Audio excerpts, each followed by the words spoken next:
Malappuram മുന്നിയൂരിൽ amoebic മസ്തിഷ്ക ജ്വരം report ചെയ്ത പശ്ചാത്തലത്തിൽ ബോധവൽക്കരണം ശക്തമാക്കി ആരോഗ്യവകുപ്പ് രംഗത്ത് വന്നു.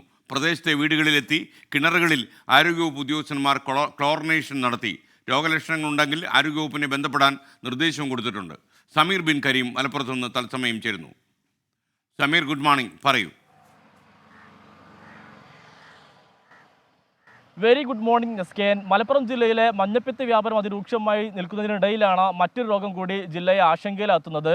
ഈ കടലുണ്ടിപ്പുഴയുടെ പാറക്കടവ് എന്ന തീരത്ത് നിന്ന് കുളിച്ച ഒരു കുട്ടിക്കാണ്, 5 വയസ്സുള്ള ഒരു കുട്ടിക്കാണ് ഈ അമീബിക് മസ്തിഷ്ക ജ്വരം ബാധിച്ച് നിലവിൽ അതീവ ഗുരുതരാവസ്ഥയിൽ കോഴിക്കോട് മെഡിക്കൽ കോളേജ് ആശുപത്രിയിൽ കഴിയുന്നത്.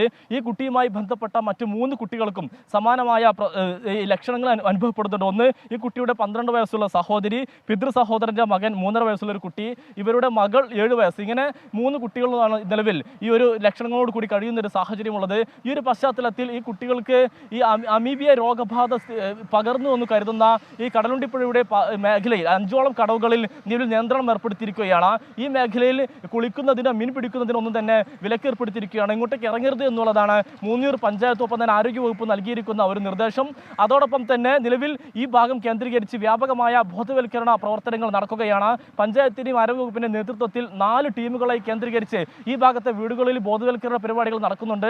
അതോടൊപ്പം തന്നെ കിണറുകളിൽ ക്ലോറിനേഷൻ പരിപാടികൾ നടക്കുന്നു. ഇങ്ങനെ വിവിധങ്ങളായിട്ടുള്ള ബോധവൽക്കരണ പരിപാടികളാണ് നടത്തുന്നത്. ഇതിൽ ഏറ്റവും പ്രധാനപ്പെട്ട കാര്യം, ഇത് മനുഷ്യരിൽ നിന്നും മനുഷ്യരിലേക്ക് പകരുന്ന ഒരു രോഗമല്ല എന്നുള്ളതാണ് ഏറെ ആശ്വാസകരമായിട്ടുള്ള കാര്യം. അതുകൊണ്ട് തന്നെ ആരോഗ്യവകുപ്പ് പറയുന്നത് ഇതിൽ ഒരു ആശങ്ക വേണ്ട, പക്ഷേ ഒരു ജാഗ്രത പാലിക്കേണ്ടതുണ്ട് എന്നുള്ളതാണ്. പ്രത്യേകിച്ച് കെട്ടിക്കൊടുക്കുന്ന വെള്ളങ്ങളിൽ കുളിക്കാൻ കുട്ടികളെ ഒപ്പം തന്നെ മറ്റുള്ളവരെയും അനുവദിക്കരുത്. പ്രത്യേകിച്ച് അവധിക്കാലമാണ്. കുട്ടികൾ വ്യാപകമായി പുഴയിലും കുളത്തിലുമൊക്കെ തന്നെ കുളിക്കുന്ന ഒരു സാഹചര്യമുണ്ട്.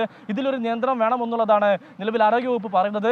അതോടൊപ്പം തന്നെ ഈ മേഖലയിൽ ഒരാഴ്ചയോളമായി ഈ കടലുണ്ടിപ്പുഴയുമായി ബന്ധപ്പെട്ടവർ നിലവിൽ ആരോഗ്യവകുപ്പിനെ അറിയിക്കണം, അല്ലെങ്കിൽ ഒരാഴ്ചക്കിടെ കുളിച്ചവരും പുഴയുമായി ബന്ധപ്പെട്ടവരും ആരോഗ്യവകുപ്പുമായി ബന്ധപ്പെടണം എന്നുള്ളതാണ് നിലവിൽ ഈ ആരോഗ്യവകുപ്പ് നൽകുന്ന ഒരു നിർദ്ദേശം. അതോടൊപ്പം തന്നെ പനിയോ മറ്റു ലക്ഷണങ്ങളോ ഉണ്ടെങ്കിൽ ഉടൻ തന്നെ റിപ്പോർട്ട് ചെയ്യണമെന്നും ആരോഗ്യവകുപ്പ് നിർദ്ദേശം നൽകുന്നുണ്ട്. എന്നാൽ നിലവിൽ ഒരാഴ്ചക്കിടെ കുളിച്ചവരും മറ്റുള്ളവർക്കും തന്നെ നിലവിൽ ആരോഗ്യ വകുപ്പിനെ ബന്ധപ്പെടുമ്പോൾ അവർക്ക് പനിയോ അല്ലെങ്കിൽ അത്തരം ലക്ഷണങ്ങളുള്ള ആരും തന്നെ റിപ്പോർട്ട് ചെയ്തിട്ടില്ല എന്നുള്ളതാണ് ഏറെ ആശ്വാസകരമായിട്ടുള്ള കാര്യം. ഏതായാലും നിലവിൽ 14 പേരാണ് നിരീക്ഷണത്തിലുള്ളത്. ഒന്ന്, ഈ ഗുരുതരാവസ്ഥയിലുള്ള കുട്ടി, മറ്റു 3 കുട്ടികൾ, അതോടൊപ്പം തന്നെ ഇവർക്കൊപ്പം വന്ന് പുഴയിൽ കുളിച്ച മറ്റു 10 പേർ. ഇങ്ങനെ 14 പേരാണ് നിലവിൽ നിരീക്ഷണത്തിൽ കഴിയുന്നത്. ഏതായാലും ഈ കുട്ടികളുമായി ബന്ധപ്പെട്ട നിലവിൽ ഈ മരുന്ന് ലഭിക്കാത്തതാണ് ഒരു ആശങ്കയായി തുടർന്നത്. ഇത്തരം ഒരു ആശങ്ക നിലനിൽക്കുന്നുണ്ട്.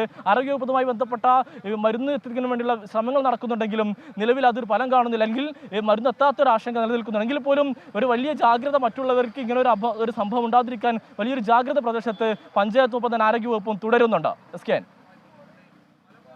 Okay, thank you Sameer bin Kareem. Seena Muhammad പറയുന്നു, നമ്മുടെ ജില്ലാ സമ്മേളനങ്ങളിൽ സ്ത്രീധനം വാങ്ങില്ല എന്ന പ്രതിജ്ഞ എടുപ്പിക്കണം. നമുക്കത് വേണോ സീന?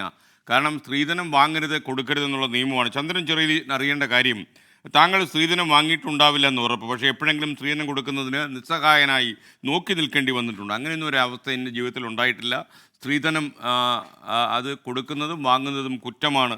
അത് വെച്ച് ആരും കല്യാണം കഴിക്കരുതെന്ന അഭിപ്രായക്കാരനാണ് ഞാൻ. വളരെ ഇത്രയും വൈകിയ വേളയിലാണ് കല്യാണം കഴിച്ചിട്ട് ഒത്തിരി കാലമായില്ലേ. ഇനി അതിനെക്കുറിച്ച് ചോദിച്ചിട്ട് എന്താ കാര്യം? എന്നാലും താങ്കൾ വിശ്വസിക്കാം, അതിലൊക്കെ നമ്മളൊരു ഇൻറ്റഗ്രിറ്റി പാലിച്ചിട്ടുണ്ട്.